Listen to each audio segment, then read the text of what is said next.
That's the past month on the S&P 500. Don't worry, I'll bring it back in a second. The reason some of those securities have surprised is a very important reason on how you should invest. So let's go back to that and let me tell you what the last month alone tells you with the S&P of how you should invest.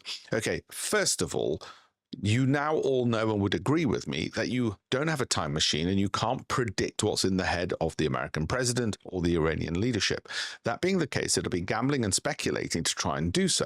And a lot of people try and do that. They don't do it not just when there's a Middle East conflict, but generally. And that's a bad idea because we now know we can't guess those things. So what are we far better off doing? And let's work this logically, methodically, because this is for my son's junior ISA, it's for my wife's pension, and for my old age. So we've got to get this right and get it right properly.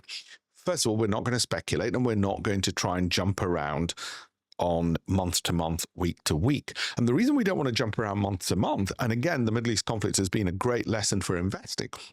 For those who didn't realize this, is were you really going to jump around between, say, an Amazon, which is up 14%, well done you, and Broadcom, which is up 13, and Microsoft, which is down 4, or Palantir, which is down 13. Palantir, which is in defense, but so well, it was obviously some negative news that came out of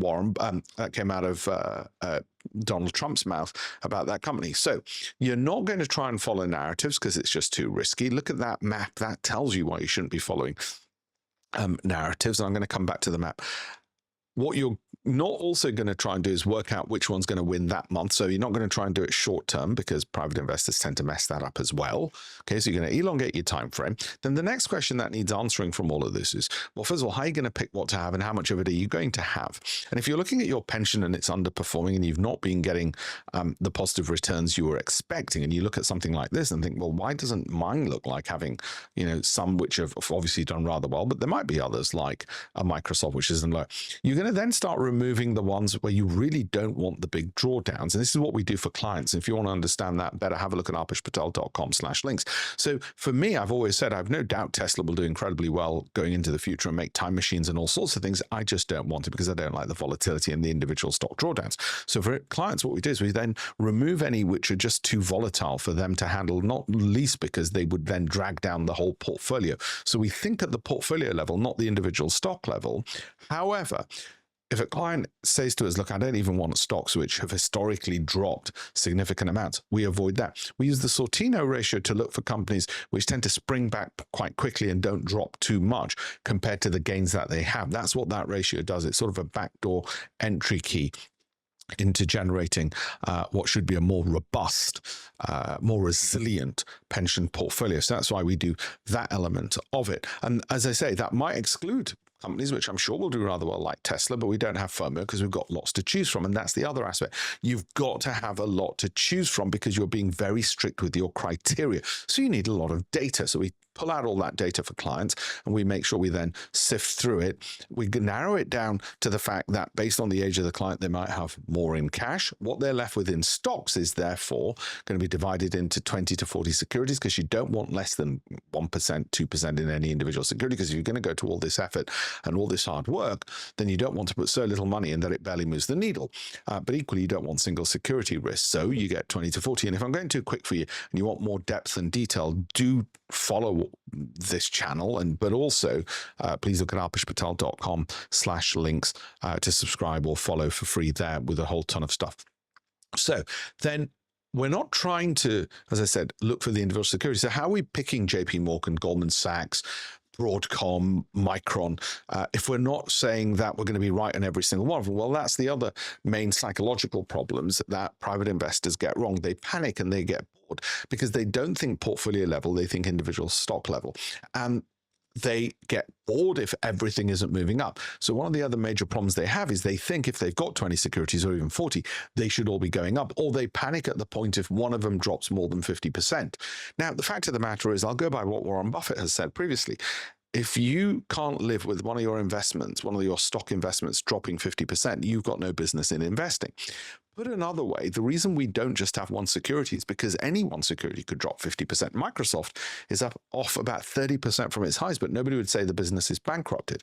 So the retail client makes the mistake of thinking, oh, I know what I'll do. I'll try and guess the timing and the stock. Well, that's closer to gambling than anything. Instead, elongate the time frame to give yourself a big wide goal to hit and increase the number of securities to 20 rather than just one, and then look at it at the portfolio level. That whole mindset then means you don't panic, you don't get bored, and all of a sudden you've got a far superior pension than you would have had, or SIP or ISA or 401k. We've got clients from New Zealand, Canada, America, as well as, of course, the United Kingdom, Southeast Asia, Vietnam, Thailand, especially expats. That means you've got that resilience in your pension that you otherwise wouldn't have because you were over trading, over panicking, and you're closer to getting the kinds of returns that you were expecting and seeing other people get, not the kind that your IFA or wealth manager gets, because IFAs and wealth managers institutionally are incentivized to trade and churn. Where's the commissions coming from? Okay. They say they're not. The regulator would say, well, they're certainly not allowed to do that. The conflicts of interest, and I come from the city, the conflicts of interest are just too great, and it's a nod and a wink, as you'd expect, or even a nudge and a wink as well. Nod, nudge, and wink, and that's what they're going to get up to. So if you want to learn how it really happens and how private investors and why private investors should be investing for themselves, and a free copy of my international best-selling book, by the way, 18 of those books I've written, reviewed by hedge fund managers, Bloomberg TV, Financial Times, then head over to alpeshpatel.com/links as well for all of that. But for now, I just wanted to leave you with some of those basic lessons which the Middle East conflict has allowed you to learn, simply because that conflict explained in clear terms, recent terms, what should be happening. And you can see in the middle over there, I don't know if you can just manage it. Yeah, we do happen to have Lamb Research, which has gone up ridiculous amounts. I learned 27% just now. And it's one of the ones which, as you'll know, I've been following and talking to you. So you learn over a prolonged period of time, which is another reason you should follow. You've also got the likes of Teradyne. We don't have too much in any one of those themes or sectors or industries, not because we are top down looking at industries and sectors, but more importantly, simply because wealth, as a Nobel Prize winner researched and found, is more likely to be made if you have a collection of relatively uncorrelated assets than highly correlated ones. Now, you could be in the same industry and be less correlated than something in a separate industry. So you got to look at the numbers and the maths, which is what we draw out for clients and give them. But those little tricks allow us to ensure we're never too concentrated in any particular holding. Now, the way private investors unfortunately do it is they pick lots of fund managers, and the fund manager will have about 100 securities in each one of those funds. And so a client has effectively got exposure to about 1,000 securities, 0.1% in each. And then when somebody points out, their IFA or wealth manager points out, well, don't worry, you've got NVIDIA, they've got 0.01% of it, or a Lamb Research or whatever else.